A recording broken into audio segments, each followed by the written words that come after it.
जय श्री राम, हर हर महादेव। दोस्तों, रामायण महाकाव्य के सुंदर कांड और हनुमान जी के ऊपर आधारित विविध साहित्यों के ऊपर आधारित आंजनेय काव्य श्रृंखला की 31वें अंक में मैं पुरुषोत्तम मिश्र आप सभी का अपने काव्य चैनल धर्मध्वजा में हार्दिक स्वागत करता हूं। प्रस्तुत अंक मुद्रिका प्रकरण का अंतिम खंड है। पिछले अंकों में आपने देखा कि हनुमान जी ने बहुत ही कठिनता से भगवती सीता के समक्ष यह सिद्ध करने में सफल हुए कि वे श्री राम के दूत हैं, कोई मायावी राक्षस नहीं। अंत में जब भगवान श्री राम द्वारा प्रदत्त अंगूठी भगवती सीता को वे देते हैं, तब जाकर उन्हें विश्वास होता है। अंगूठी को पाकर वे ऐसे प्रसन्न होती हैं जैसे उन्होंने साक्षात श्री राम को ही पा लिया हो। फिर वे हनुमान जी से संवाद करना प्रारंभ करती हैं और अपने प्रश्न पूछती हैं। तो हम इस संवाद को थोड़ा और आगे बढ़ाते हैं और आगे की कथा काव्य का श्री गणेश करते हैं। लखन कुशल सुग्रीव कुशल, कुशल कौशलाधीश, कोविधि लंक कुशल तब, कुशल इव दस शीस। तब भगवती सीता कहती हैं कि हे हनुमान, यदि लक्ष्मण कुशल हैं, सुग्रीव कुशल हैं और यदि स्वयं भगवान श्री राम भी कुशलता से हैं, तो फिर यह लंका और वह 10 सिरों वाला रावण कैसे कुशल है।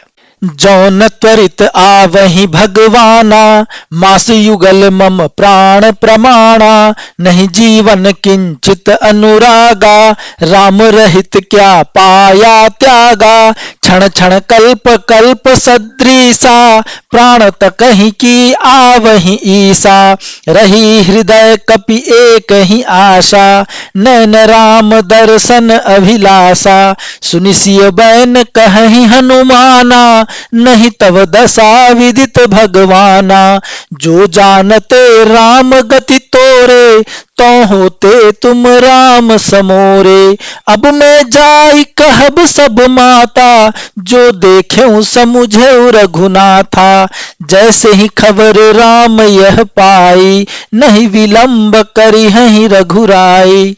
तब जगदम्बा आगे कहती हैं कि मेरे पास मात्र 2 महीने का समय है, इसके बाद रावण मेरी हत्या करने वाला है। वैसे मुझे अपने जीवन से कोई विशेष प्रयोजन नहीं है, विशेष मोह नहीं है, क्योंकि श्री राम से बिछड़कर क्या फर्क पड़ता है कि क्या पाया और क्या त्याग दिया। वैसे भी इस दारुण दुखमय जीवन का एक एक क्षण एक एक कल्प के समान बीत रहा है और हर श्वास जैसे प्रभु श्री राम की ही प्रतीक्षा कर रही है। हे कपिवर, मेरे मन में एक ही दुख रह गई कि मैं मरने से पहले श्री राम के दर्शन नहीं कर पाई। तब हनुमान जी माता सीता की बात सुनकर कहते हैं कि हे माता, आपकी दशा से श्री राम सर्वथा अनभिज्ञ थे।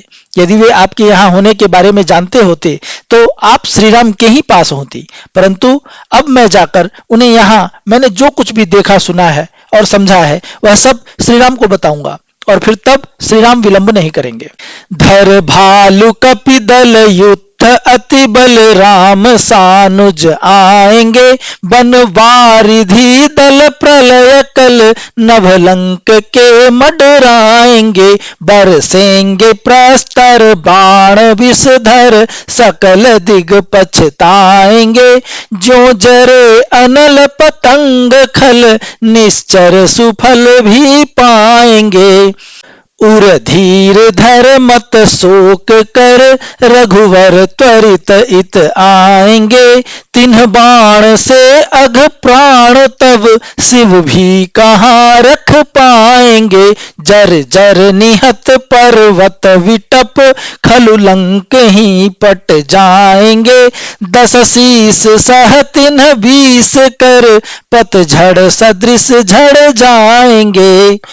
जब राम बाण कृशानु भानु, सम गगन लहराएंगे, झस मकर संकुल सहित सागर, वाष्प बन उड़ जाएंगे, कपिरिच्छ युत्थ बरुत्थ सागर, पटल चल कर आएंगे, जो काल रात्रि हरण किए, निश्चर निकर पछताएंगे, करते सतत तब नाम सुमिरन ध्यान सतत सुकंक के उद्यम सकल तब हित अबल तुम प्रिय परम रघुबंक के दिन व्यतीत अब दुख दीन के दुर्दिन उपस्थित लंक के शिव अंक ज्यों गिरिजा विराजे तुम त्यों ककुत्स्थ मयंक के।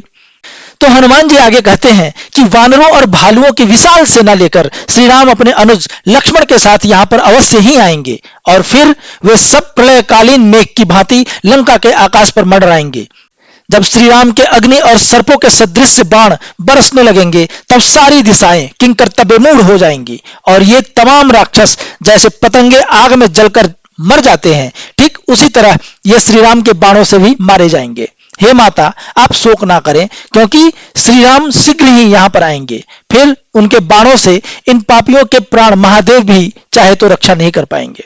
पत्थरों, पर्वतों और वृक्षों की मार से यह पूरी लंका पट जाएगी और 10 शीश के 10 सिर और 20 भुजाएं जैसे पतझड़ आने पर पत्ते झड़ जाते हैं उसी प्रकार उसके शरीर से झड़ जाएंगे।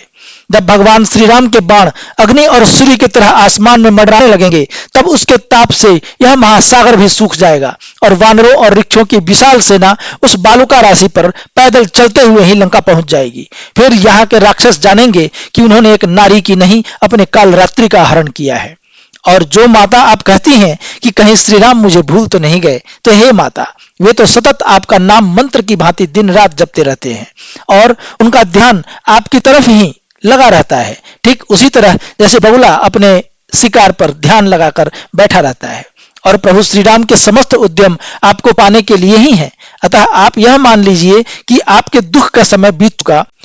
धरहु हृदय महु धीर जननी त्यजहु विपत्ति अनुमान जैसे ही जाय मिलव तेहि अइहहि राम सुजान।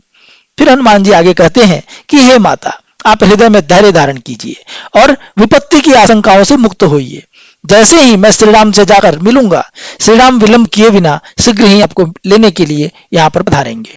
तो दोस्तों, अंजनेय काव्य श्रृंखला का यह अंक यहीं पर समाप्त होता है। आपको यह कविता कैसी लगी, कृपया अपने विचार कमेंट्स के माध्यम से अवश्य बताइए।